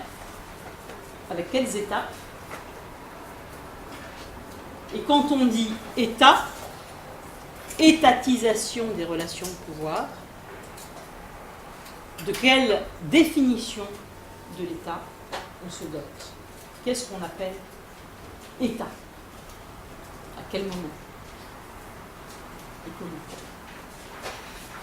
Alors cette question, c'est une des questions que Foucault va essayer de résoudre par le recours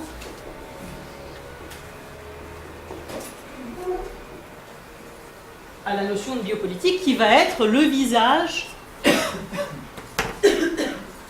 d'un double phénomène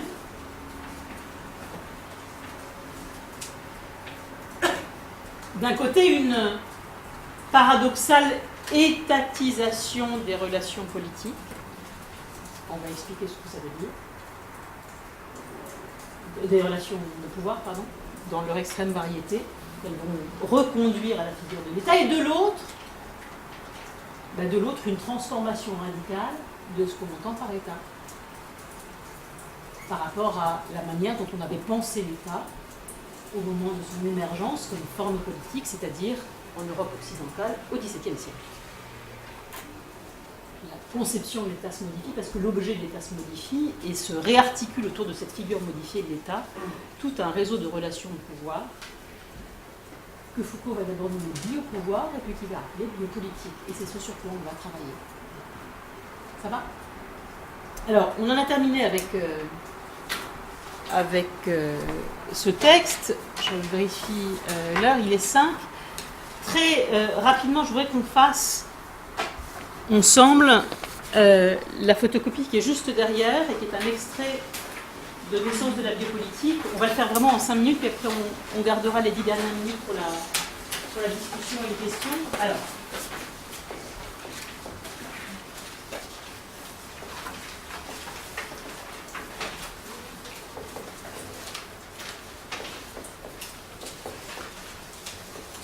l'essence de la biopolitique, j'imagine que tout le monde le sait, c'était dans la bibliographie. C'est le cours que Foucault tient au Collège de France. Foucault a été élu professeur au Collège de France en décembre 1970. Il commence les cours en 71. Les années sont des années académiques, donc c'est 71-71. L'entreprise de publication des cours est achevée depuis 2 ans, depuis 2015. Ça a pris plus de 15 ans, donc on a la totalité, pas la totalité parce qu'on a des années trop manquantes où Foucault n'a pas fait de cours du tout, mais on a la totalité des cours qu'il a tenus et qui ont été établis selon des sources différentes. Pour certains cours, on a des manuscrits. Pour certains cours, on a des manuscrits et des cassettes. Pour certains cours, on a juste des cassettes.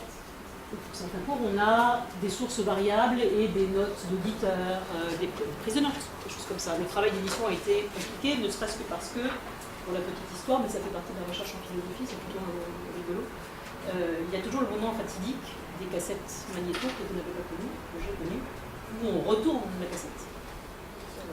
Et vous avez connu une cassette qui se rembobinait avec un crayon à papier, et qui se cassait. Ça vous dit quelque chose de fort? Oui, jusqu'au milieu des années 90, vous étiez petits. Donc les cassettes, elles sont sur des supports magnétiques qui s'effacent, qui sont mauvais, qui ne sont pas bien conservés au départ. Et puis il y a toujours le moment atroce où l'auditeur du Collège de France retourne la cassette, et là on a le trou. Donc Foucault s'interrompt et ça reprend 2 minutes après le temps de retourner la cassette avec un gros bruit, etc.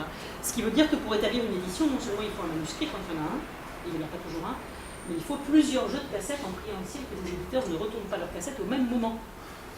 Pouvoir compléter, puis des fois c'est pas très audible, etc. Et puis ça se démagnétise, donc il y a eu un énorme travail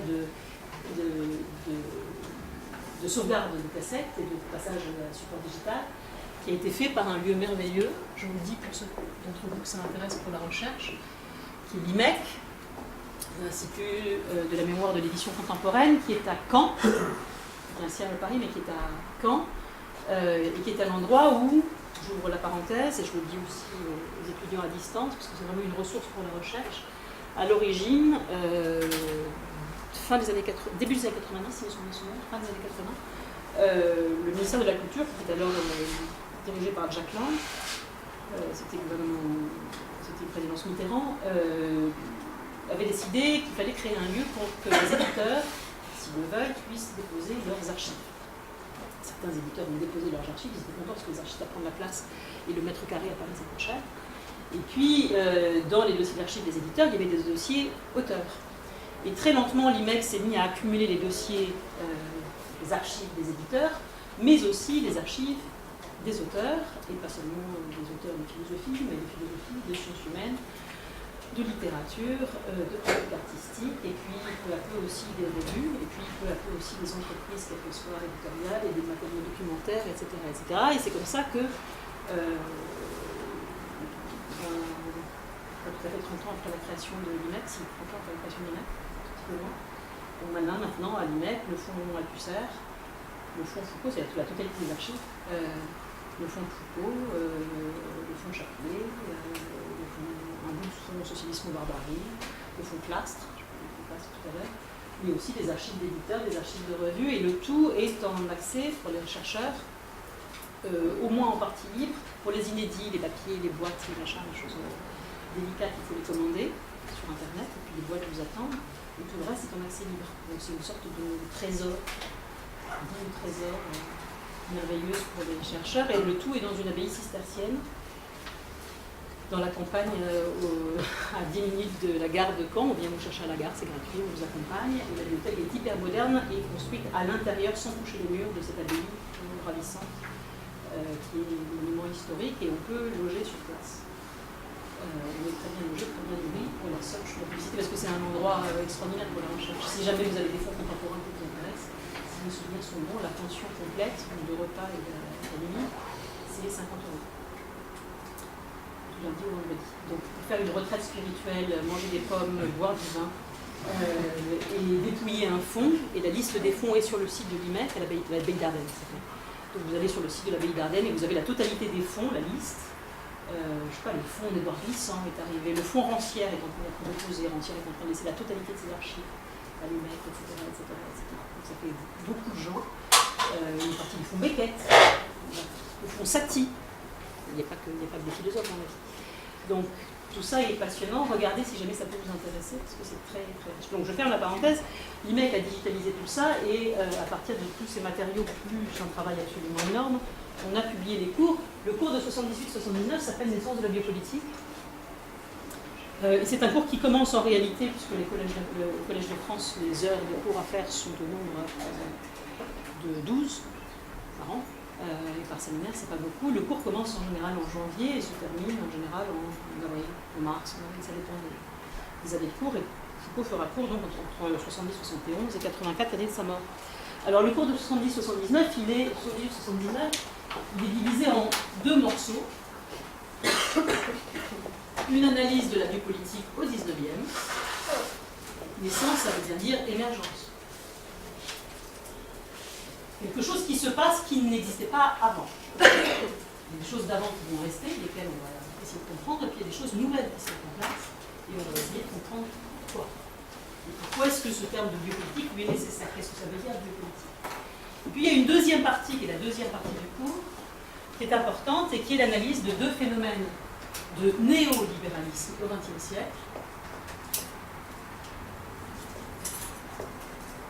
Un premier exemple, qui est celui d'un type de néolibéralisme que Foucault analyse à partir de ce qu'on appelle l'ordolibéralisme.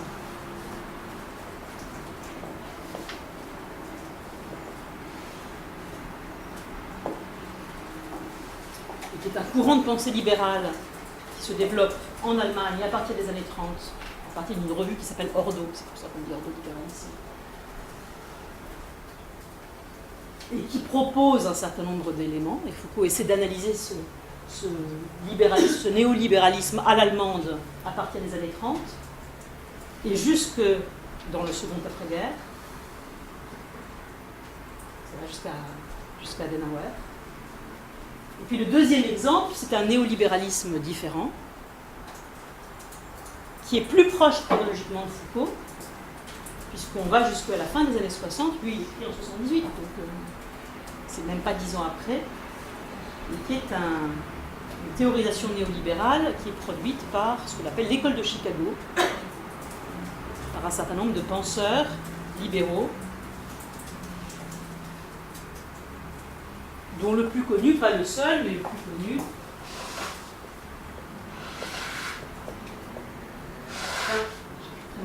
très haut, s'appelle Gary Becker. Becker est mort il y a, j'ai oublié, 2 ans, je crois, récemment. Et donc Foucault essaie de réfléchir, et encore une fois, vous vous souvenez, méthode de différenciation, qu'est-ce qui demeure, qu'est-ce qui s'enrichit, qu'est-ce qui se transforme, qu'est-ce qui se disparaît. Bien entendu, c'est le passage entre les deux réalités qui l'intéresse. Et c'est ce passage-là qu'on va analyser, qu'on va essayer de prolonger jusqu'à l'actualité. Alors, la fameuse photocopie que je voulais lire, je ne sais pas si j'aurai le temps, peut-être pas. Il y a des questions ou pas? S'il y a des questions, je m'arrête et on lit la prochaine fois. Si pas de questions, je lis le texte. Il n'y a pas de questions. Ah oui, alors. C'est une question, une demande de recommandation de lecture qui est un peu, pas très intéressante. C'est juste que dans le cours donc, d'études de la biopolitique, en fait, il parle très peu de biopolitique. Il parle beaucoup de libéralisme biopolitique, il parle de capital humain à quelques occasions.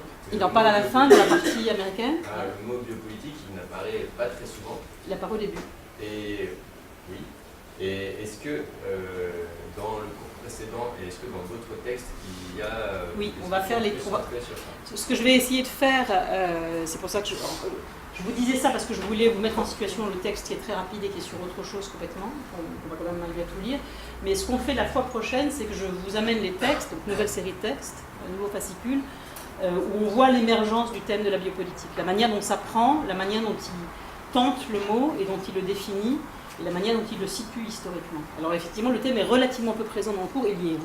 Il y est en particulier dans la partie 19e, au début de la partie 19e, mais il y a des tas de textes où il y est autre et précédent par rapport au cours de 78-79. En réalité, le terme apparaît dès la fin 73, et il apparaît sous différentes formes. Par exemple, il apparaît sous la forme biopouvoir plutôt que biopolitique, et on va essayer de comprendre ce que ça veut dire précisément, et du coup on va entrer dans le contenu. Il me reste 2 minutes avant qu'Anne Souvenière n'arrive pour ceux qui suivent le séminaire d'Anne. Elle est? Ah bon? Vous avez quand même le droit de respirer et se lever. Comment bien suivre les 2 cours à la suite? Ça fait beaucoup de morts quand même. Où je vous dis simplement la chose qui me semble intéressante. Début du cours, le cours précédent est déjà un cours sur la politique, le cours de 77-78. Le cours de 78-79 recommence en disant on va poursuivre ce qu'on a fait l'année dernière, etc. Puis il ouvre une parenthèse. Et cette parenthèse, on est au tout début du cours, c'est les pages 4 et 5, c'est le texte numéroté 3 de votre fascicule. Il ouvre une parenthèse et c'est une parenthèse de méthode. Vous voyez le haut de la page 3? Alors donc, gouvernement au sens étroit, mais art également, art de gouverner au sens étroit, etc. C'est tous les éléments qu'on a mis en place, nous, déjà dans le cours de la fois dernière et le début de ce cours-ci. Il reprend ça, et puis là-dessus, il ouvre une parenthèse et il dit « Cela implique immédiatement un certain choix de méthode sur lequel j'essaierai tout de même enfin de revenir un jour de façon plus longue, mais je voudrais tout de suite vous indiquer qu'en choisissant de parler à partir de la pratique gouvernementale, c'est bien sûr une manière tout à fait explicite de laisser de côté comme objet premier, primitif, tout donné, un certain nombre de ces notions comme, par exemple, et là, il n'y a pas de main morte,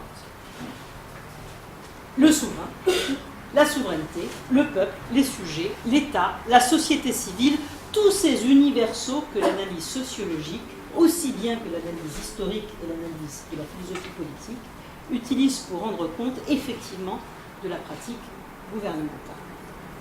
Moi, je voudrais faire précisément l'inverse, c'est-à-dire partir de cette pratique telle qu'elle se donne, mais telle en même temps qu'elle se réfléchit et se rationalise, pour voir à partir de là comment peuvent effectivement se constituer un certain nombre de choses sur le statut desquelles il faudra bien sûr s'interroger, et qui sont l'État et la société, le souverain et les sujets, etc.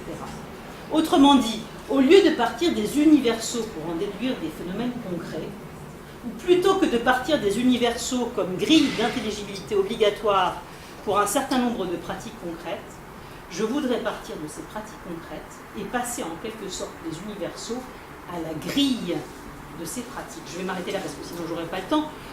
Il continue, on lira la deuxième partie la fois prochaine en début de cours. Il dit une chose qui est une chose difficile pour quelqu'un qui fait de la philosophie politique aujourd'hui, mais encore plus probablement en 79, c'est-à-dire vous ne pouvez pas prétendre analyser des pratiques gouvernementales, la manière dont on gouverne les hommes et les femmes, en brandissant des concepts, peuple, État, souveraineté, etc., dont vous n'interrogez pas quoi ?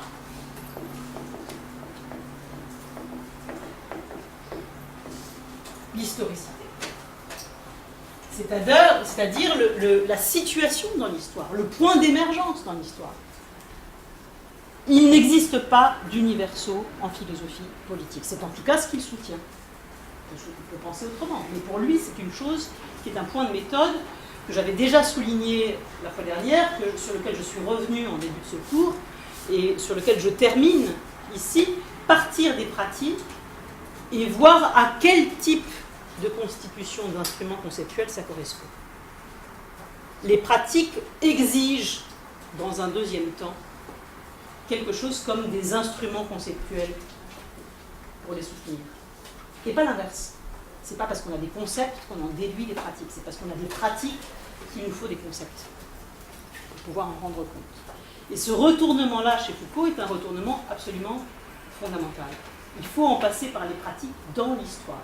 Bref, comment on gouverne, et du comment on gouverne, on pourra déduire éventuellement, alors par exemple, ce qu'on appelle, ce qu'on a raison d'appeler ou pas, point d'interrogation, État.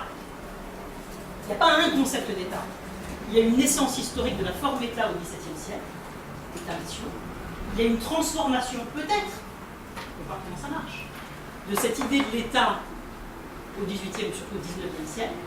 Et il y a sous le mot État au XIXe siècle quelque chose qui se joue, qui s'est transformé, et autour duquel se recompose une série de pratiques. Vous ne comprendrez pas ça si vous supposez que la définition de l'État est unilatérale et non historique. Partez des pratiques et vous verrez si l'État change. Et non pas l'inverse. D'accord ? Alors, la fois prochaine, on reprend le bout de ce texte de la page 5 pour finir jusque... Mais c'est un paragraphe. On lira le dernier des textes de ce fascicule et on attaquera la généalogie, la genèse de cette notion de biopolitique depuis 73 jusqu'à 79. Est-ce que c'est trop lent ? Si c'est trop lent, vous le dites. Hein.